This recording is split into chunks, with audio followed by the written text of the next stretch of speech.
मित्रांनो, आज नाशिककरांचं मैदान आणि मित्रांनो एवढं मोठं मैदान बनत सर्व टॉपचे नंदी पाहिले. आणि मित्रांनो आज आपल्या समोर आहेत बेताज बादशाह जे शून्यातून निर्माण केले आणि आज खरोखर आपल्या दावणीला आज सर्जा घडवून आणला, रोमन घडवून अनेक नंदी घडवून आणले. दादा नमस्कार. नमस्कार दादा आज सर्वात मोठं म्हणजे आज लाखो प्रश्नांची इच्छा होती की आज देव बकासूर सर्जाची गाडी ती पळाली, पण सीमेला नेमकं काय झालं होतं दादा? नाही सेमेला आपल्या देवबाकासूरच्या घरी मोहिलच्या घरी जरा थोडासा प्रॉब्लेम झाल्यामुळे त्याचा त्याने आम्हाला मोहिलने सांगितलं की असा प्रॉब्लेम झाला आहे, तर 100% म्हणलं बैल बर आणि जा आड बैलगाडी शर्यत क्षेत्र कुठं पळून जाणार नाही, ही दोन्ही बैल कायमच एकत्र पळत राहणार. आणि म्हटलं आज तुझ्या मागं तो प्रॉब्लेम आहे तर बैल घेऊन तू 100% जा, काय प्रॉब्लेम नाही. म्हटलं आपल्याला एक दिवस नाही बक्षीस भेटलं म्हणून काही फरक पडत नाही. असं लय गुलाल घेऊन दिली ती, भरपूर नाव केलंय दोन्ही वाघांनी, त्यामुळे त्याच्या घरी प्रॉब्लेम असल्यामुळे थोडं गाडी पळवायचं कॅन्सल केलं. आता पुन्हा एकदा रोमन फायनलला पात्र झालाय, काय सांगता? म्हणजे आता सेमी 2 का सेमी 3 मध्ये काय तर चालेल, नेमकं काय झालं होतं? नाही आपण 6व्या सेमीत आलो, आपल्या ह्याचा काही विषय नाही. आपली गाडी रितसरला लागली होती, आपल्याला निकाल दिलता. आणि रोमन जरी राहिला असला तरी त्याच्यावर ह्या देवबाकासूरची सर्जाची या फॅन सगळ्यांची कृपा झाली म्हणून तो बैल ते फायनलला राहिला. ही श्रेय पण सगळ्या चाहत्यांनाच जाते. दादा आज सर्जन बकासूर म्हणजे एक मुद्दा म्हणजे बकासूरचा गोठा असं झालं की देवाचं घर पाडण्यात, काय सांगतील, काय आव्हान देशील? नाही ते चुकीचंच आहे. आणि सगळ्यात महत्त्वाचं त्यांना कोणतीही सूचना न देता डायरेक्ट जाऊन असं काहीतरी करणं हे चुकीचं आहे, हे काय बरोबर नाही. आणि पहिलीकडे पाळलेला असताना तर असं करायलाच नाही पाहिजे होतं.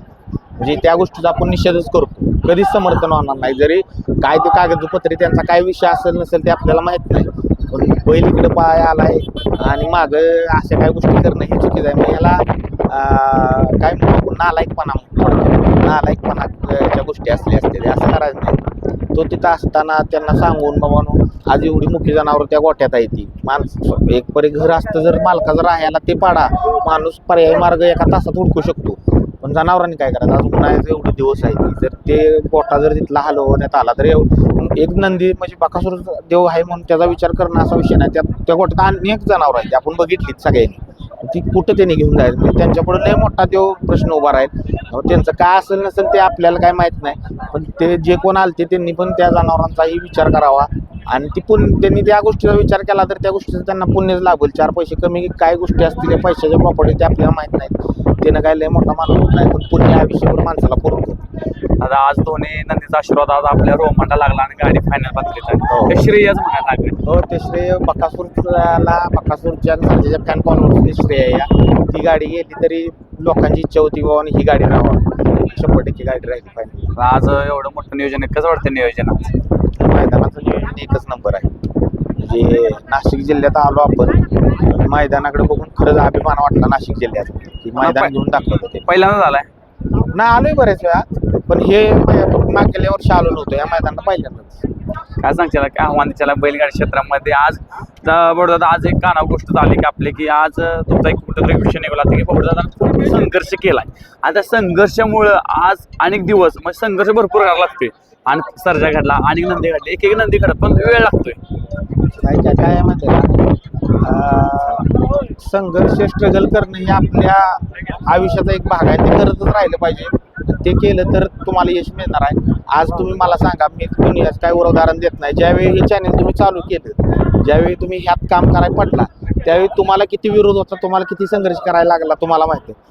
पण त्याच्यानंतर तुम्हाला आज हे दिवस यायला लागले. तसं संघर्ष केल्यानंतर दिवस बदलतात, चांगले येतात. संघर्ष करावाच लागतो माणसाला. एक बैलगाडी शर्यत क्षेत्र नाही, कोणत्याही क्षेत्रात जावा संघर्ष हा करावाच लागतो. संघर्ष केला तरच आपल्याला आपली स्वप्न पूर्ण होतात. आणि आज पहिऱ्यासाठी किती कॉल येतात सर्जासाठी अनेक कॉल येतात, पण आता मुंबईलाच गेला सर्जा, 1 तारखेपर्यंत मुंबईत राहील, परत आलो आणि पुन्हा एकदा प्रेक्षकांच्या इच्छेसाठी बकासूर सर्जा पाहण्यासाठी सज्ज होईल. आज आता प्रॉब्लेम होता पुन्हा एकदा सर्वात मोठं 21 जूनला सर्वांच्या तळ्यातलं काय हिंद केसरी मैदान आहे ते पेडगावकरांचं, कसं आव्हान असणार आहे, कसं नियोजन असणार आहे, कशी तयारी असणार आहे? त्या मैदानात कसं अजून भरपूर दिवस आहेत त्यामुळे काय नाही, पण जर म्हणजे नियोजन चांगलंच कर पावसाचं नियोजन असणार आहे. चालतं आले वेळ घेत नाही. आज नाशिक आज करायला कधी रवाना होणार आहे? संध्याकाळी. संध्याकाळी ना. ओके दादा, धन्यवाद. चालेल.